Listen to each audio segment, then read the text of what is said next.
Magandang araw sa inyo mga kamoli na tab. Ngayon nga pala, i-update ko kayo. I don't know if you still remember yung ating sinabi ko last time na naiwan sa Indonesia na PKBM na female. So si Mr. Trijoko, yung ating mabait na seller, ito na po, na-pick up na po natin siya. Pinadala po ni Trijoko. At ito na po yung female. So, na-acclimatize ko na po siya ng 30 minutes. At ilalagay ko po muna siya dito sa isang maliit na lalagyanan natin. Ito po. Hiwalay po muna natin siya para kung ano man yung mga sakit na meron siya, hindi niya mahawaan yung iba nating mga isda.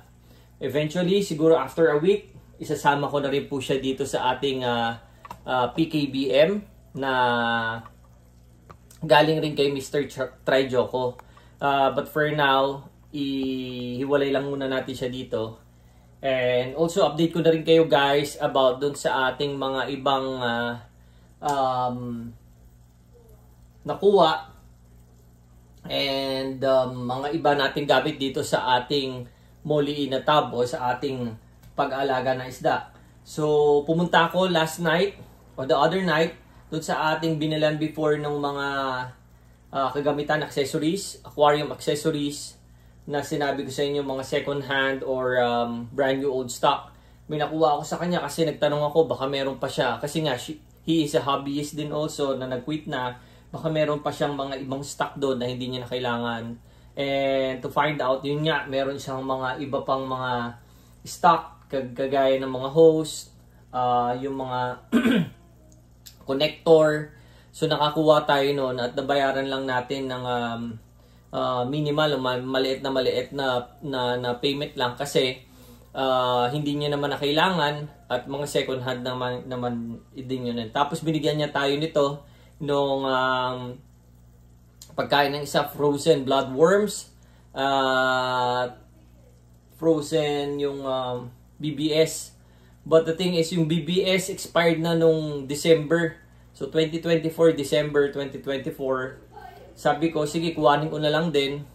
Naka-freezer naman. Itatry ko ipakain. Pero, sa iba ko papakain muna. Huwag dito sa mga breeding materials natin. Siguro, pagka nag-anak na, itatry ko doon sa mga anak nila kung okay ba yung BBS na frozen. Pero yung bloodworm, na 2026 pa, ang dami niya na ibinigay. So package binigay niya na lahat, pati ito nagbigay din siya nito guys, part yan. So binigay niya na rin to kasi hindi niya na nga kakailanganin. Plus ito rin, aquarium salt, meron din tayo aquarium salt dito na hindi pa na open. So ayan, marami siyang freebies. And meron din tayong palang ganito guys. Binili natin to sa isa sa mga bilihan dito ng mga gamit. So para to sa ating buntis na PKBM. Pwede natin itong gamitin, ilagay siya rito. Nagustuhan ko dito kasi malalim. Plus, yun, may mga butas-butas na. And mas mura lang siya. Pakita ko na rin sa inyo guys yung mga kasama doon sa freebies, yung mga hose na mga ganito. Ito bago pa. Plus yung mga gamot. May mga binigay siya ng mga gamot na eventually siguro huwag naman natin sana kailanganin, pero at least meron, ready tayo. Plus ito yung mga stone air stones. May nakuha tayong ganyan. Pero pinaka-tingin ko, pinaka-best deal doon na nakuha ko is yung feeds, yung frozen bloodworms.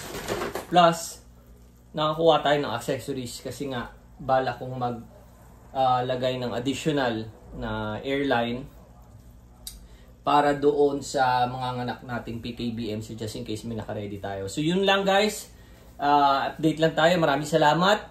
Update ko ulit kayo sa anumang pwedeng mangyari. Thank you guys. God bless and always pray. Bye.